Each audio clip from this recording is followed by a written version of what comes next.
Hi, everyone. Thank you so much for coming to our office hour session today, where we will be going over how to build a recession-proof support operation, and specifically making the most of what you already have. While it may not feel like a recession is official yet, we have seen, a number of companies start taking preemptive measures and really thinking about this. So we wanted to give you all a few tips as well as some observations of what we've seen so far. I'm Valerie, and I'm on the product marketing team here at Assembled. And in a former life, I started out in customer success. So it's always great to see a number of familiar faces on these sessions. And I'll pass it along to my teammates, Adrian and Sam, to give an intro. Good morning, everyone. Hopefully our faces are becoming pretty familiar now, as hopefully some of you have joined a few of these sessions. But for those of you who are new, I'm Adrian. I am on the solutions team, and just a little bit of background on myself. I've been doing workforce management for lots of different companies it's probably getting to about 14 years now, which makes me, of course, feel very old to say that. But I'm happy to continue doing it and chat with you all today. Yeah, hi. Thank you for the lovely introduction, Val, and also great to see so many familiar faces. But hello, everybody. I am Sam, and I also work on our solutions team here at Assemble. A little bit of a fun fact about my background. Prior to joining our team here, I was the workforce manager over at Imperfect Foods, doing all of their scheduling, planning, and analytics using the tool, which is actually how I met the team and ended up hopping over here. And as a double fun fact for you, Valerie actually used to be my customer success manager. So a little bit of the lore there. We love the Assembled lore. Yes, we love it when life comes full circle here at Assembled. So a couple of logistics for today's session. We will be answering questions using the bottom questions button in your bottom right-hand corner. And using that instead of the chat will ensure that we get to your question on time and in an organized way. And also we will be sending out a recording right after this session. So what we will be covering today, number of exciting topics. We'll first start off with how to optimize your current operation and specifically looking at, what you currently have and making the most of it. Secondly, how to think about outsourcing your support to BPOs. Thirdly, quantifying impact to your leadership team and specifically, how you break down metrics and performance KPIs in a way that is easily understandable by folks maybe outside of CX and workforce management. And then lastly, we'll be going over an example with our favorite agent, James Bond, and how he's going to quantify adherence gains to MI6 leadership. I will pass it along to Adrian to kick us off. Great. Thanks, Val. So yeah, the first part here, we want to talk about recession proofing, which is such a nebulous term. It means a lot of different things. Some of what we're going to focus on here is optimizing things that you already have. Basically, ideally preparing and kind of making everything rock solid and really efficient before maybe any sort of asks are made of you to downsize, things like that. We'll talk about other solutions if that is asked. And then, of course, we'll talk about, as Val said, the quantifying the impact, because sometimes decisions get made and we may have a chance to redirect those decisions by showing the knock-on impact versus just like the top line part. So we'll jump in here. Sam just mentioned that she is doing the moderation. Feel free to pop in questions. I will do my best to pause and not just talk at you straight for 20 or so minutes. So please ask away. Let's jump in here to optimizing your current operation. We're going to go over three key parts here. They are by no means everything that can be done to optimize your current operation. Some are like the big hitters here. Optimize performance. This is sort of, par for the course, but it's good to cover it because you kind of need to get your house in order before you start to add on the additions there. We'll talk about reducing complexity as an option, and then also the sometimes increasing complexity and how that can actually be a benefit here. So let's jump in here. Optimizing performance. This is something that we already know, right? This is something that we should be doing on our day-to-day basis, but it becomes extra important when we are now looking at, oh my gosh, a whole bunch of companies around have done layoffs. We've got these things that we're seeing in the overall space in general, and we need to make sure that we are set to have our best foot forward and be on top of that. AHT, right? Handle times. Everybody understands that. That's a very easy item. Even before you have to go through any sort of Erlang calculations, it's pretty easy to say, if we can shave off time that our agents have to spend interacting with the customers in whatever way that might be, then we are going to save workload, which can ultimately try to save people's jobs and then also save the company's service department by still actually able to provide service instead of saying, we need you to cut it by 50% and also meet service levels, which sometimes gets asked and it's probably not going to be realistic. So HT, real good one, but it's good to keep on top of that. Your adherence here, this is a good one. We'll actually cover this in some of our example that's fleshing things out a little bit more. But adherence is a great one because this is money that's already being spent, right? Adherence, people are in the office, they are logged into systems, they are just not logged into the systems at the time we want them to be logged into the system. So that's money that's already being spent, and this is a great way to sort of redirect that money, get your adherence up. We worked with a number of customers, and we'll go into this a little bit more detail, that were at very low adherence percentages, honestly, because they just didn't have the visibility before they implemented Assemble. And then actually being able to get something that shows them that, they were able to increase that. And if that's 10, 20, 30, $100,000 worth of workload hours that are being kind of misdirected, then we can put those back to efficient times. And it's not a line item of savings, but it is a line item of now we don't have to hire anymore because we're missing service levels when we should be set. So adherence is a really key one. Cases solved, if you have a team that has a lot of offline, maybe email type of work, maybe you're going to look at cases solved versus your AHT. So just another one of that very top line item. If we can increase cases solved, that's really great. And then escalation rate. So this is a pretty key one too. Escalation, transfers, whatever it may be, as much as we can keep that interaction and the agent trained up so that they can handle it in that single time, it's better for the customer. They are going to be happier saying, I called in, I chatted in, I emailed in, and I was able to get it resolved. Sometimes the answer isn't always what they want to hear, but I was able to get it resolved in that first contact to the company. That's great. And then the knock-on impact is this can be a really tricky metric to get to, but those transfers, they cost money. To give an example, when I worked at T-Mobile, there was a very big study done, and T-Mobile transfers a lot of calls. I was on the phone. I definitely transferred calls when I was on the phone. And you'd always hear, why are we not wanting to transfer? What's the problem besides like customer satisfaction? But it needs to go to my manager because this customer's blah, blah, blah, whatever it may be.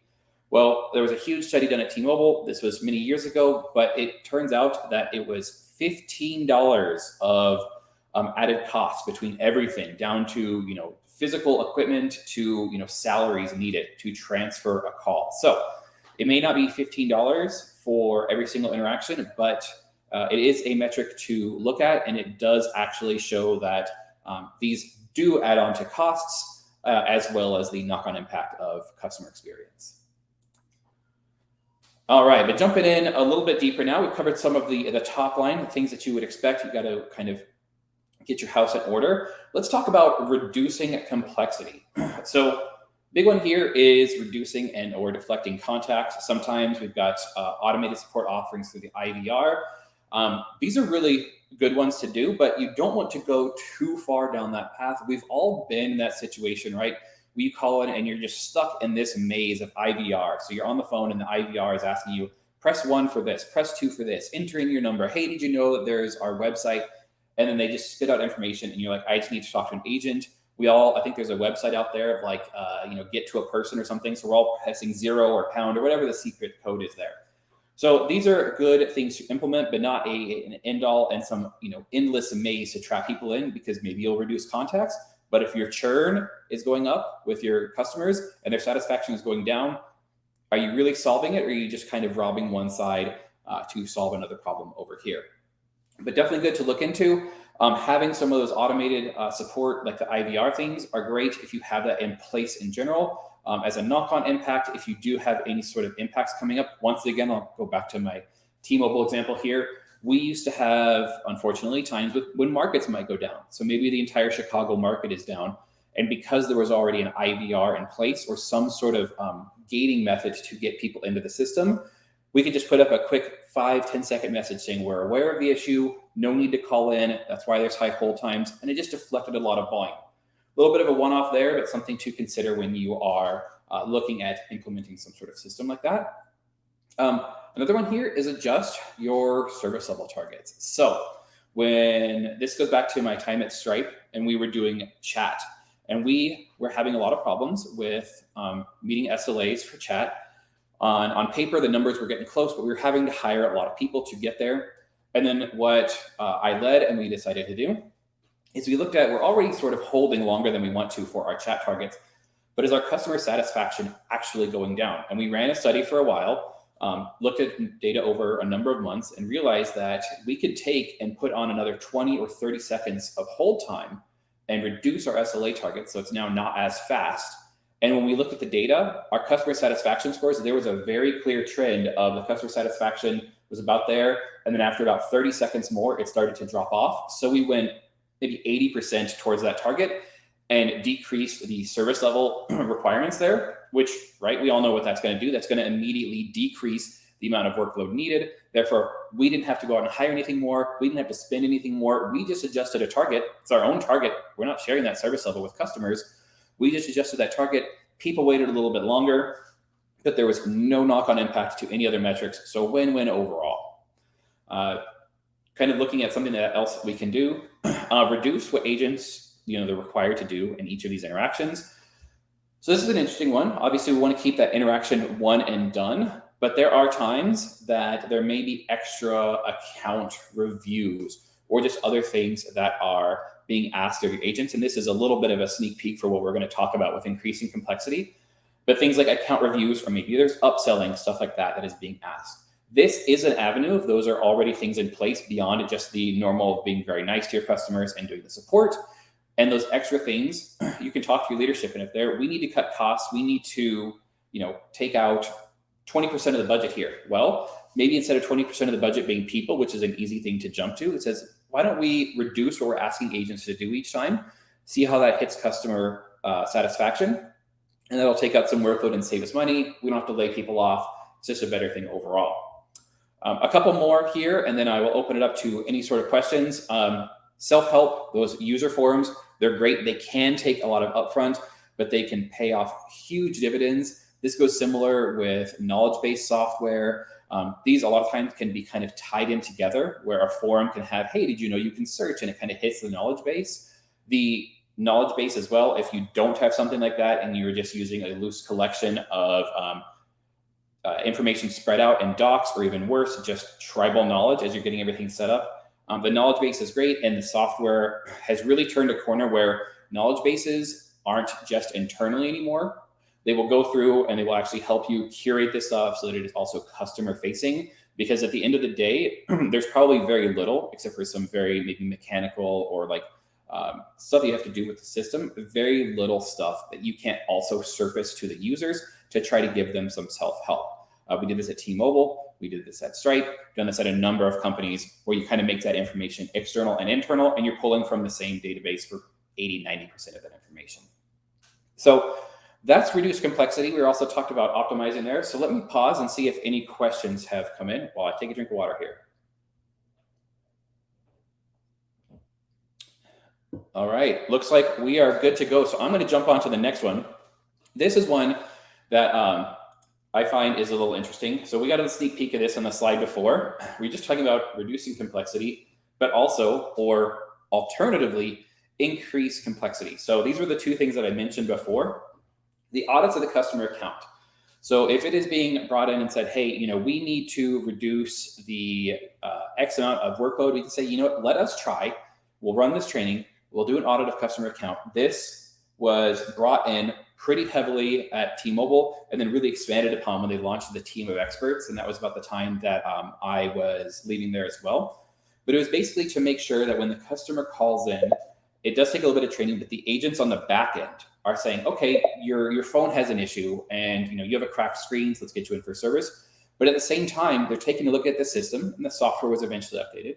They're taking a look at the system to say, hey, you know what? I noticed that your auto pay debit card has just expired. So something to keep them from calling back in. Or, hey, I noticed that maybe that phone screen is cracked, but actually your phone's so old, it doesn't even support our newest cell signals. So why don't we look at getting you an upgrade, things of that nature. Really kind of give that detailed dive in, things that the customer may likely call in about that you as an agent can basically reduce an additional call or more additional calls. It can expand out to sometimes if they have family plans. This is a phone example, but if they have multiple accounts, multiple lines on one account, you can see if you can solve problems on those to prevent an additional call, additional contact coming in. And then going back to that example of, hey, maybe we can get you into a new phone, the upsell. This is a great one here. It does take a little bit of training. Not everybody is comfortable doing the upsell part, but this is where you can really redirect. If you're getting asked by leadership or whatever it may be that we just need to cut costs, it's like, hey, why don't we go down this route of training our agents to do some sort of upsell?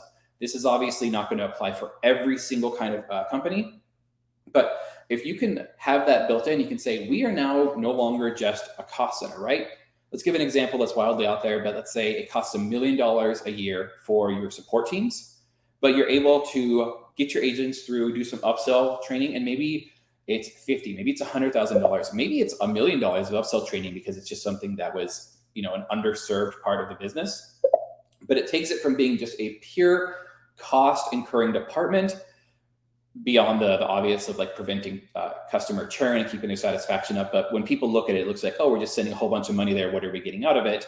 To also bringing in some revenue. Everybody loves to see revenue. It's great to see on balance sheets, on your accounting sheets. So you bring that back in and say, not only are we helping our customers, keeping our brand alive, everything that goes along with that, but we're able to bring in some revenue as well. We are actually increasing complexity in times when maybe a lot of people are cutting back, but we know that it's going to have a better effect on the long term. And of course, these are all just some examples, and they don't have to be mutually exclusive. You can maybe do revenue opportunities, but also reduce the full audits. Or maybe, and you should always be hitting the metrics, but maybe there's only certain metrics that you're going to focus on, and your handle time is what's going to be increased, but you're going to also increase adherence and then do some of these upsell or audit opportunities. So mix and match, like I said, this is just an example here. Not everything that can be done, but some ones that I personally have done in the past when faced with these situations, when you're asked to make these sort of cuts, or you want to get ahead of it so that you don't have to make any sort of drastic changes, and the service org is going to keep going. So that is the first section here. We're going to go into BPOs here in a little bit, which I personally love. Let me just pause again, see if there's any questions that have come in. All right, great. Well, let's jump into BPOs. So BPOs, business process outsourcing, right? This is a lot of times seen as a four-letter word, but it's really not. So let's jump in. BPOs, here's a couple of those big issues that your BPOs are going to solve. Support costs are too expensive, right? That's a top line one. That's probably the reason why BPOs kind of started off and existed in the first place, because on average, they're half the price of your in-house support, right? And you can go through with your contract to your BPO and have everything included in one price. So maybe that price is $25, $30 an hour, productive hour from the agent. But you go through, the beauty about working with BPOs is everything's negotiable pretty much.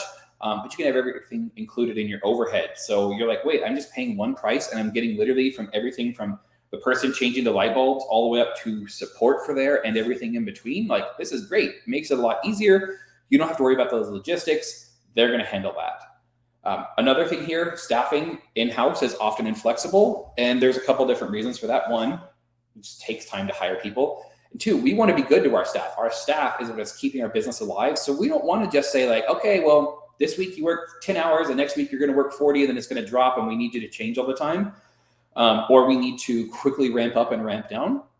But BPOs are designed to do this. They already have strong hiring mechanisms in place. They position themselves to be in places with large talent pools.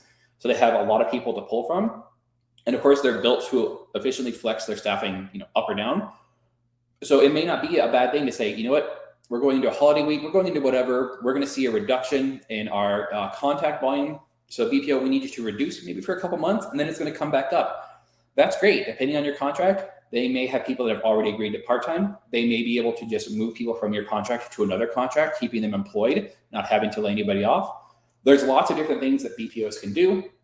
And the best part is you should be having conversations with them about this, but you don't have to do it yourself. The nice thing is, as a BPO, it's all part of the price. So you are kind of, as the name implies, you are outsourcing it to somebody else to worry about this. We've talked about this in the past, that obviously you should be having regular conversations, making sure that you're on top of performance and keeping that in line. But there are a lot of big benefits there. A couple other things that BPOs can help out with, your costly staffing minimums. BPOs, it's great. There is really no minimum size to benefit from working with BPOs.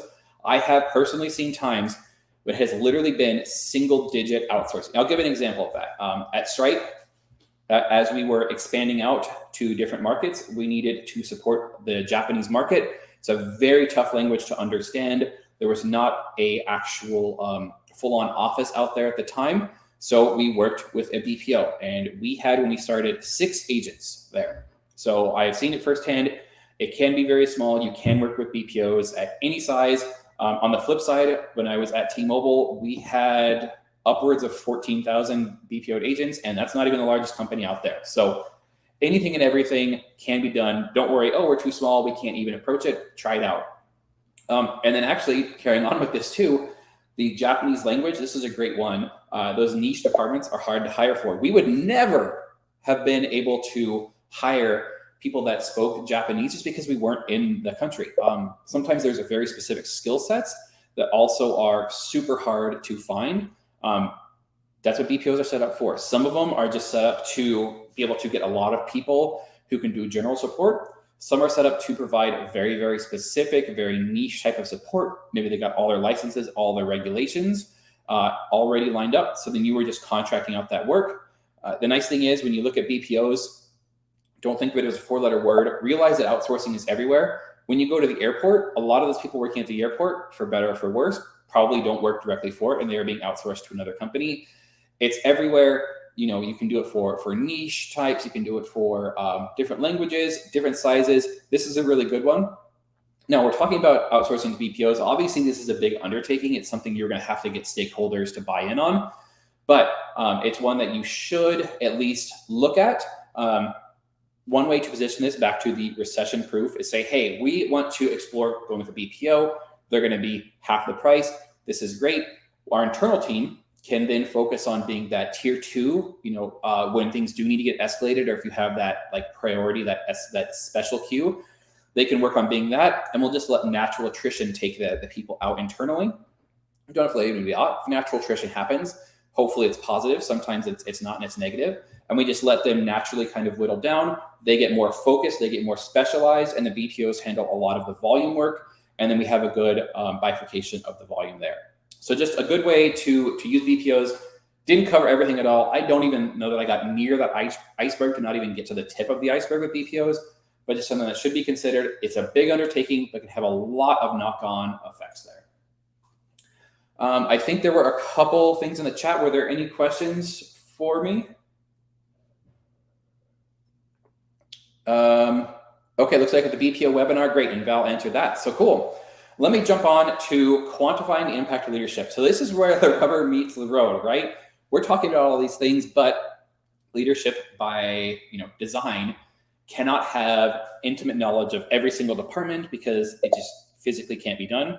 So this is where we have to go in and paint that picture. All those things we just discussed, these are probably multiple weeks, if not multiple months of internal discussions. And then you got to get the stakeholders on board. So we like data, we like our tools, we like our spreadsheets. Everybody likes them at some point, whether or not they want to admit they like the spreadsheets. It's a very flexible thing to do. We like to be able to export, but don't just rely on those spreadsheets and data dumps. I did this when I started off, and you have the most beautiful data that you understand, but you give to somebody else and it's like looking at the matrix. They don't understand it at all. So you got to present those metrics to that team, to the stakeholder, to leadership, something that they are going to understand, and then give those broader impacts for the business. So that is, don't assume that they're going to understand those downstream implications. Maybe they say, we want to reduce the staffing by 25%. We got to cut 25% of the budget. We want you to reduce staffing by 25%. Give them, show them that full picture of the decisions. Go ahead and show them and say, hey, if we reduce staffing by 25%, here's what we are going to have for service levels. Here are maybe the hours of operation we can no longer support. When we've had these service levels before, we've seen this sort of CSAT. If you have enough data, maybe you can say, we've seen the customer satisfaction at that level. It actually turned into this much churn or this much dissatisfaction, or this much lost sales, whatever it may be, and kind of paint that the knock-on effects, because it's probably going to be a lot more than just cost savings. And there's actual bad things that need to be looked at before it's done, because you do not want to be in that situation where you're asked to make a change. Maybe you don't want to make that change. And then it happens, and other things like customer satisfaction, like churn and everything, go up, or the satisfaction goes down. And now you're being asked to explain that as well. If you have at least gotten that out and made your case, you can refer back to that. If not, maybe redirect some of these decisions before that happens. And then also, as you're doing this, of course, and I just corrected myself there by saying CSAT, don't assume everybody understands the jargon. Spell it out. Customer satisfaction, service levels, what a service level actually is, average handle time instead of AHT. It gets really easy for us. I fall into that trap all the time. I just did it. That you're going through and saying acronyms and everything, just rattling off the top of your head. Slow down, explain what's actually being said. It's going to help people understand a lot more and show that you're actually caring for them to understand, versus just trying to like dump a whole bunch of stuff and be like, you make the decision and it's on you now. And then the last one here, set up that cadence, right? Weekly, monthly, depending on the leadership, it might have to be monthly, to review the metrics and show improvement. If you follow things in here and you have set up the what you're going to do, which is maybe reducing complexity and targeting these things, you want to make sure you have those meetings and that your data is actually following what you said was going to happen, and that it is starting to pay dividends here, so that people aren't saying, hey, I thought we were going to do this 6 months ago. What happened there? Are we actually doing this, or do we need to cut the staffing? This way they're in the loop. Everything's being made available. They know how the needle is moving. It's probably just good advice in general, but extra important when you're coming down to this, like the belt's tightening, things are getting a little bit more crazy around here. So I'm going to actually pass this on to Val now, because we have helped customers with doing some of these talking to leadership, and Val has a good example to go over, and then we'll go into the James Bond full example. Thanks, Adrian. And we actually have Sam on here as well, who has worked very closely with Sana Benefits and led their implementation. So I'll be passing it over to Sam as well if you want to add any additional color to this. But this is a really good example of how to present quick wins in terms of an adherence increase to leadership in a way leadership is going to understand. And so on the left-hand side, you see adherence before assembled implementation. And on the right-hand side, you see how adherence has increased across both the phone and chat channel after implementation for Sana Benefits when they work with us in essentially their first few months. Also, fun tidbit is we did a webinar with Sana Benefits where Sam actually walked through all of these implementation wins, and it is on our YouTube channel. So can definitely send out that link to folks if y'all are interested. So the way we really thought about this in terms of quantifying was, what is a metric that leadership is really going to understand at the highest level? Cost savings. That is something that many folks will immediately understand that ROI of. And so what we essentially did was, with these adherence percentage increases, we calculated an increase in productive hours worked across these channels. And then using assumptions around agent wages per hour, we then calculated this to a cost savings number and annualized it to $72,000 per year.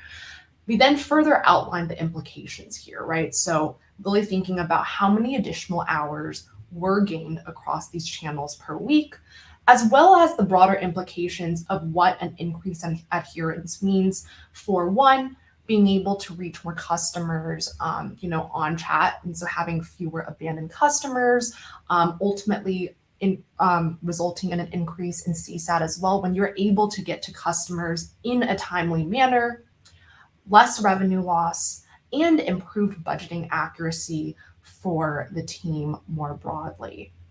And Sam, I'd love to pass over the mic to you if you have any additional color to add for this implementation that you're really close to. And then we will be wrapping up by going over an example of how James Bond does all of these calculations and presents this information to MI6 leadership. But before we do that, if there's anything you'd like to add, Sam. Yeah, absolutely. So I know that there's quite a few folks in the audience that also recently onboarded. So perhaps some of this is already top of mind and resonant for folks. But one of the coolest things about these stats is so much of this comes into place just from the moment that you start measuring adherence as a KPI and start sharing with your team that, hey, adherence is something that's on the menu of things that we are looking out for. It's really amazing how much just that initial motion of, hey, we are looking at this and this is something that matters to the business. It's really amazing just how much that alone moves the needle in this direction. And then you can just continue to move the needle as you find that right KPI benchmark and continue coaching your team around it. So these numbers here are very, very common. And one of my favorite things about talking about adherence is also adherence because it backs so neatly into time, which we can see here very clearly with those 69 additional hours that were gained just from adherence increases. The juice is very much worth the squeeze.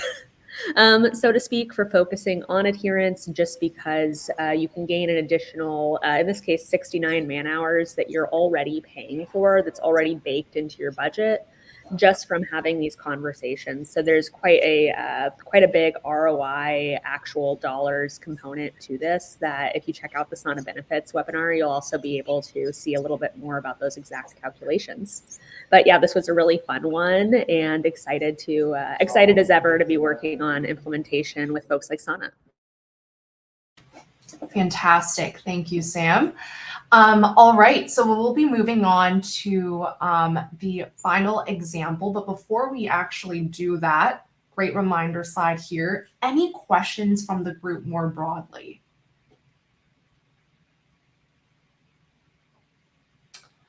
All right. There are no further questions, at least up to here. We will be going through now an exciting example with James Bond. And specifically, James Bond is on a mission to recession-proof their operation here at MI6. So how can we help James Bond present all this information in a compelling way to MI6 leadership? All right, so diving in, James is going to start by assessing team adherence data and choosing a month that James feels is representative of their team performance. So for the sake of this example, we'll choose the month of June. And the way James is going to actually access this is by going into the team performance report in Assembled. Going into this report, you are able to sort adherence with each of your individual agents in ascending and descending order. And you can really actually pinpoint top performers as well as areas of opportunity. So let's keep in mind James Bond's adherence target goal is 90% for the chat channel. And so pulling up this report, James sees that Miss Moneypenny is absolutely killing it at that 90% target. But we see a little bit of lagging indicators here with Bill Tanner at 80% and then Renee Mathis at 40%. So we're definitely seeing some areas of opportunity here to increase these folks to the target adherence level. So now James is going to think about what exactly would the productivity gains be if they increased adherence of Bill Tanner and Renee Mathis to 90%. So we'll move on to doing this hypothetical calculation. So assuming that each agent at MI6 works 32 hours per week, if we were to multiply with that 90% goal, that would be 28.8 hours in adherence. The next thing that James Bond is going to do is essentially calculate that hours gained number by taking a look at, okay, 86.4 hours is that total hypothetical amount that each of these agents could be, if they were in at 90% chat adherence, that is simply 28.8 times 3, and then subtracting it by the actual hours that they were in adherence, simply taking those chat adherence percentages and multiplying that by that 32-hour target, and you would then get 19.2 hours weekly gained in that hypothetical example if Bill Tanner and Renee Mathis were at that 90% target. So this is a substantial gain here to keep in mind. So the next step here is really thinking about extrapolating to annualized savings. So that actually just really increases that magnitude of impact here. If you take that monthly number and present to leadership, like what is that potential that we can achieve here? How much can we save in terms of number of agents that we would need to hire, and so much more. So essentially, we assume that agents are working 48 weeks per year. That is a 921.6 hours gained annually. Also using a assumed wage number of $22 per hour, we can then very easily annualize this into a cost savings number and ultimately a number of agents saved in terms of hiring. So just a few ideas here in terms of really how to, one, quantify the impact. And then lastly, on this slide, you're probably going to notice a very familiar format here from Sana Benefits. And so how is James Bond going to present this to MI6 leadership? Basically, we're going to look at that before number in terms of hours and adherence, the after number in terms of the adherence improvement, that overall percentage increase, and then taking those numbers that we calculated earlier, really thinking about the cost savings per year, as well as the increase in productive hours worked overall. But something that's actually really powerful that we can include as well is really thinking about that cost savings number relative to the annual contract value of assembled. So like if we were to think about, let's say MI6 just had these 3 agents, how much assembled would be at the annual level at pro? That would be roughly, I think, about like $1,800, right? So like essentially the upper end of that. And so if you were to think about it for this example, obviously this is very hypothetical, but it would be a 20x return, which is massive, right? And so really putting it in those terms can really show that impact to leadership in terms of, okay, this is the amount that we're paying, but this is the amount of gains we've achieved, clearly justifying the costs. And then overall, really thinking about the broader implications as we discussed with Sana Benefits. So, really thinking about this is money that we're already spending, as Adrian said, but we are essentially reallocating this to hit the target and be even more effective. It's really that theme of making the most of what you already have. And then that last piece too is in terms of agents saved from hiring. Just really think about when you're hiring new agents, there is that ramp up time in the beginning, right? To like really get them up to speed, and a huge opportunity cost there versus having agents that you've already ramped up and just improving their performance incrementally. All right, so just wanted to open it up to the group for any questions here. And our success team has definitely worked with a number of our customers to really think about return on investment, gains, and so much more. And I'm sure Sam has a lot to chat about in that topic. So definitely something that we'd be happy to follow up on after today's discussion. Thanks, Val. I don't know that I see any more questions in the chat, so we'll give it one more shout out. We are just about at the 45-minute mark, so thanks for hanging with us. But if you do have any lingering questions, speak now or forever hold your peace until the next time we chat, which will be pretty soon. Yes, and actually before we go, what we would love to ask folks in the audience here is what we should do our next office hours session on. So I'm just going to publish a little poll here where we have a couple of options. And if there is any other topics that you are dying for us to cover, feel free to put it in the chat And we will take that into account when we decide our next topic. All right, we're getting a couple of votes. That's great. Yeah, please hit up the votes on the way out. We are looking forward to giving you what you want for the next session. Yes, love that. And as a final note here, we will be sending out follow-up materials with this webinar where you can just watch it immediately. It will also be uploaded to YouTube, and a couple of resources for you and your team, including our recession-proof guide. So walking through these concepts and so much more. As well as a link to, thinking about BPOs for the first time.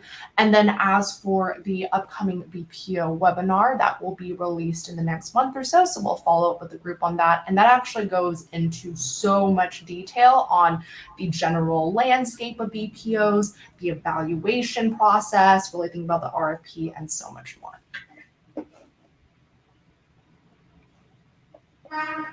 All right. Thank you so much, everyone.